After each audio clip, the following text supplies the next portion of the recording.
একটা কথা বলেন তো, ছেলেরা পড়ালেখার পর কোন দেশ বেশি প্রিফার করে যেতে? রাশিয়া। রাশিয়া কেন? ওখানে তো ওরা পড়ালেখা করতে চায় না, রাশিয়ানদের জন্য চায়।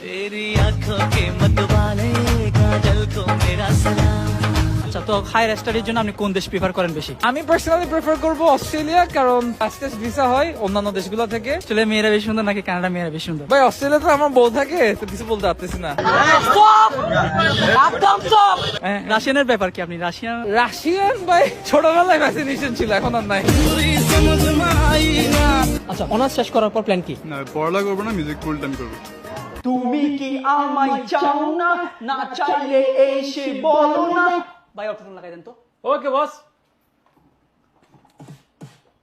মানে দেশের বাইরেও যাবা না? না, যাবো না, এখানে থাকবো। কেন, বাইরের দেশে মেয়েরা কি সুন্দর হয় না? না, আই প্রিফার দেশি গার্লস।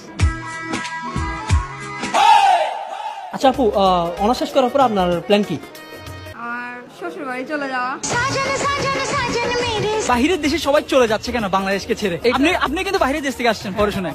বাইরের দেশে হয় কি, আমরা সবসময় অনেক সিকিউর ফিল করি। সিকিউর ফিল করি কিভাবে, যে আমি গ্রাজুয়েশনের পরে আমি একটা জব পেতে পারি। বাংলাদেশ কি ওইভাবে কি ডেভেলপ হয় না? সিকিউর না না, অফকোর্স ডেভেলপ হয়েছে, বাট বাংলাদেশে একটা ছেলে অনেক ভালো ইউনিভার্সিটি থেকে পড়ালেখা করার পরও 15,000 টাকা থেকে স্যালারি পায়, যেটা দিয়ে কিছুই হয় না। আচ্ছা ভাই, আপনার সাথে না একটা গোপন আলাপ আছে। বলো। হায়ার স্টাডি কি বাইরেই করা দরকার, না বাংলাদেশে কি তেমন ডেভেলপ হয় নাই? না না, দেশেও করতে পারে, ওরকম কোনো ব্যাপার নেই। মানে স্বাধীনভাবে ইউনিভার্সিটি লাইফটা থাকলে অনেক কিছু শেখা যায়। আপনি তো বাইরে থেকে পড়াশোনা করে আসছেন, বাইরে থেকে যে পড়াশোনা করে আসছেন, আপনি কি দেখতেছেন এখানে এডুকেশন সিস্টেম কিরকম, বাইরেটা কিরকম? অনেকগুলি সিলেবাস তো সেম, অনেক সাবজেক্টে, কিন্তু ব্যাপারটা হচ্ছে পরিবেশটা, আমি কোন দেশে থাকতেছি, কিভাবে অনেকগুলি কমিউনিটির সাথে মিশার একটা সুযোগ থাকে, অনেক ইস্যু আছে। আপনি কোন দেশ থেকে পড়াশোনা করছেন? সিঙ্গাপুর। গোপন আলাপটা আসে। গোপন আলাপটা হচ্ছে, সিঙ্গাপুরের মেয়েরা বেশি সুন্দর নাকি বাংলাদেশের মেয়েরা বেশি সুন্দর? অবশ্যই বাংলাদেশি মেয়ের বেশি সুন্দর। সিঙ্গাপুরের মেয়েরা বেশি সুন্দর নাকি রাশিয়ানরা বেশি সুন্দর? রাশিয়ানরা সুন্দর বেশি। আচ্ছা,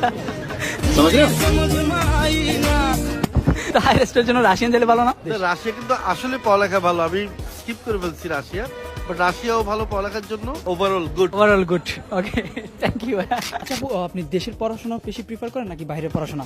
বাইরে। কেন, দেশ কি ভালো না? অবশ্যই দেশ ভালো, বাট আমার মনে হয় আমাদের দেশের একাডেমিক অনেক বেশি হার্ডার, মানে সিলেবাস। আচ্ছা, হায়ার স্টাডির জন্য কোন দেশ বেশি প্রিফার করেন আপনি? যদি মিড রেঞ্জ হয় এন্ড ফ্যাসিলিটিস চিন্তা করি তাহলে মালয়েশিয়া। মালয়েশিয়া। মালয়েশিয়া মালয়েশিয়া এখন হায়ার স্টাডির জন্য সবচেয়ে বেস্ট অপশন। ইএমজিএস এর আয়োজিত মালয়েশিয়ার education fair Bangladesh 2024 is here for you. কোনো টাকা পয়সা লাগবে না, একদম ফ্রি। যেখানে আপনি মালয়েশিয়ার টপ ইউনিভার্সিটিজের রিপ্রেজেন্টেটিভরা থাকবে, যেখানে আপনি মালয়েশিয়া কিভাবে ভিসা অ্যাপ্লাই করবেন, কিভাবে স্কলারশিপ পাবেন এবং ইভেন কিভাবে আপনি ফ্রি টিকিট পাবেন, সবগুলো ডিটেলস পেয়ে যাবেন। অলসো আপনি চাইলে মালয়েশিয়া থেকে ইউকে, ইউএসএ, কানাডা সব মাইগ্রেশন করতে পারবেন। আর একটা ইন্টারেস্টিং ব্যাপারটা হচ্ছে, ওরা ঢাকা, চট্টগ্রাম এবং সিলেট তিনটা ডিফারেন্ট ডেটে তিনটা ইভেন্ট অর্গানাইজ করতেছে। এবং আপনি চাইলে চট্টগ্রামে যারা আছেন ওরা হচ্ছে পেনিনসুলায় চলে আসতে পারেন 29 তারিখ। তো দেরি না করে তাড়াতাড়ি চলে আসেন, কারণ লিমিটেড তো, শেষ হয়ে গেলে আবার চলে যাইতে পারবেন না মালয়েশিয়া। আপনি পড়ালেখা শেষ করার পরে ফিউচার প্ল্যান কি? আপনি কি করবেন? চিন্তা করতেছি পড়ালেখা ছেড়ে দেবো। কি করবেন ছেড়ে? পড়ালেখা ছেড়ে জিমে ভর্তি হয়ে যাবো। একা ভর্তি হবেন? জি। আপনি জিমে ভর্তি হইতে পুরো জিমে আর কে থাকতে পারবে না।